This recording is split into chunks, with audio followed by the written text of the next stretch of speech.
démosle esta pastilla a esta señora con el diagnóstico de diabetes gestacional, hagámosle una ecografía y nos vemos en 4 semanas. Mi nombre es José Luis Rojas, docente universitario en Medicina Materno-Fetal. Esta es la revista académica del Dr. Rojas. Seguimos con nuestro firme propósito de compartir conceptos que estamos seguros van a ser de utilidad clínica.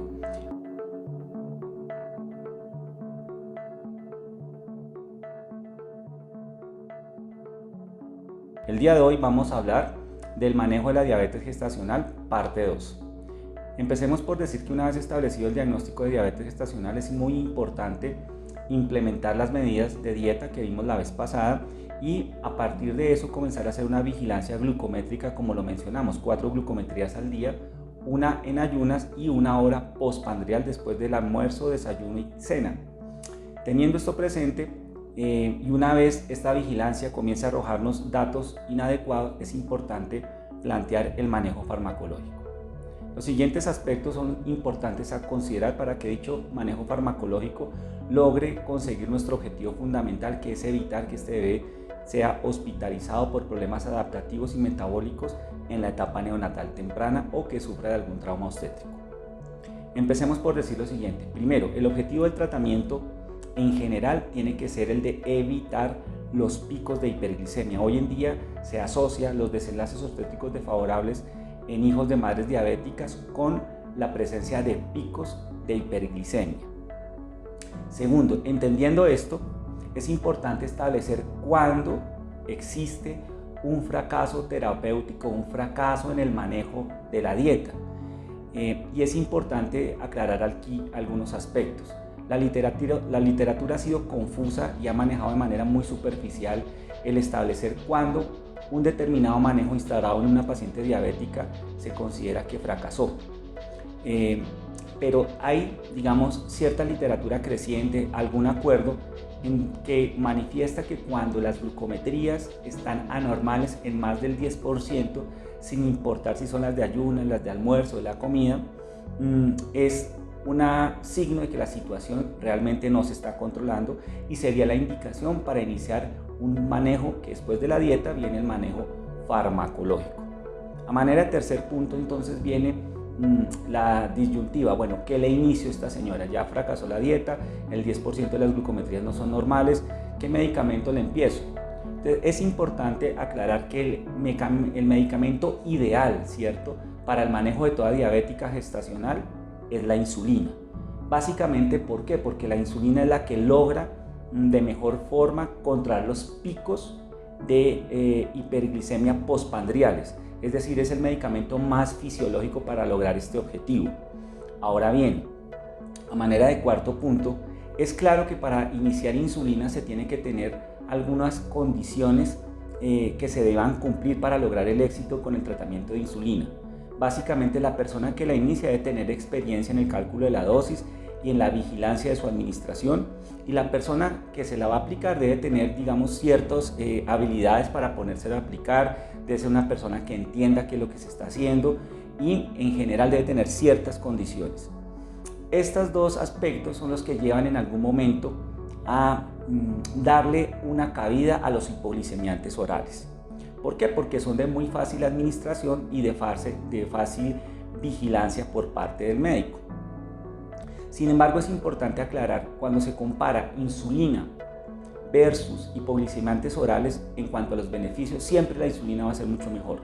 Lo que sucede es que los hipoglicemiantes orales son de fácil administración, de fácil vigilancia, no se asocian con efectos colaterales y, en todo caso, sí logran tener algunos beneficios equiparables, pero no iguales al de la insulina. A manera de cuarto punto, es importante aclarar algo. Cuando una paciente inicia metformina, como dijimos, una alternativa intermedia pues al inicio de la insulina, hay ciertos condicionamientos que nos van a hacer pensar que ese tratamiento con metformina no va a servir, y uno de ellos es la obesidad. Si la paciente tiene un índice de masa corporal mayor de 35, podemos decir que la probabilidad que el manejo con metformina falle es de alrededor del 30 al 40%. Siempre que le vamos a iniciar este tipo de medicamento, es importante tener presente que esta situación se puede presentar. A manera de quinto punto, y complementando un poquito más el manejo de la metformina, hay que recordar que la metformina tiene que tener una administración que debe ser en horarios muy puntuales, no se relaciona con la ingesta de los alimentos, y la recomendación actual es darla en horarios muy puntuales en donde se ha visto que impactan de mejor forma las glucometrías. 9 de la mañana, 4 de la tarde y 10 de la noche. Digamos que son los horarios recomendados para obtener los mejores resultados. A manera de sexto punto, una vez falla el tratamiento con metformina, es decir, comenzamos la vigilancia glucométrica, la metformina, después de una semana y media de implementación no logramos tener una corrección de las glucometrías en los valores adecuados, es decir, que haya valores anormales menores del 10%, entonces viene la duda, ¿le iniciamos insulina o insistimos con el manejo con otro hipoglicemiante? Y aquí vuelve el mismo tema, si no hay la experiencia suficiente por parte del médico, si la paciente no es que entienda fácil la administración de la insulina, podemos intentar un segundo hipoglicemiante. Y en ese orden de ideas la literatura ya es creciente en la mezcla entre metformina y el euglucón, ¿cierto? La glibenclamida, como medicamentos que pueden ayudar a controlar metabólicamente a la paciente y evitar los efectos deleterios de la hiperglicemia en el feto. Esta mezcla entre metformina y el euglucón, digamos que no debería ser de rutina, ¿cierto? Siempre debería primero, antes de eso, contemplar la posibilidad de iniciar de una vez la insulina, pero hay ciertas circunstancias en donde se podría considerar. A manera de séptimo punto, entonces, ya teniendo claro, es importante saber, y aquí ya vamos a hablar de la insulina. ¿Cuándo vamos a iniciar entonces insulina? Primero, la droga ideal si el médico que la va a formular la sabe manejar y la paciente tiene unas condiciones que nos permitan estar seguros que ella entiende cómo es el medicamento y que se lo va a aplicar bien. Segundo, pues en efecto, si el tratamiento con los hipoglicemiantes orales no funcionó, deberíamos entonces ya considerar el manejo con insulina. Y un tercer aspecto es, en esencia, si usted tiene fetopatía diabética en el escenario de unas glicemias no muy controladas, la insulina es el tratamiento de elección. A manera de complemento, es importante decir que la dosificación de la insulina va a depender del trimestre.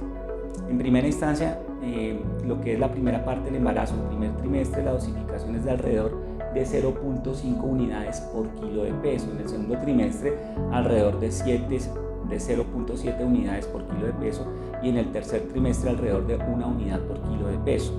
Una vez hecho el cálculo total de la dosis de insulina basado en el peso, tenemos que aprender a distribuir cómo la vamos a dar.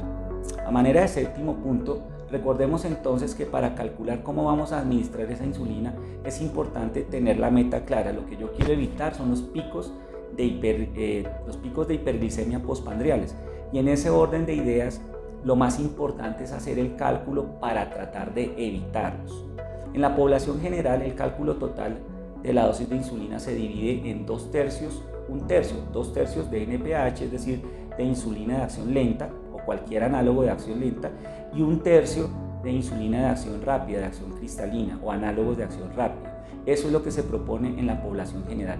En la embarazada, como el objetivo es evitar los picos de hiperglicemia postprandiales, la propuesta es utilizar 50 y 50, es decir, 50% del cálculo de la dosis distribuidos en la administración prepandrial. ¿Para qué? Para evitar los picos, y el otro 50% restante distribuirlo en la administración de la noche para mantener niveles basales aceptables. Es decir, que una vez calculada la dosis de insulina por kilo de peso, la vamos a distribuir 50-50, 50 de acción lenta, 50 de acción rápida, tanto en los análogos como en la insulina regular.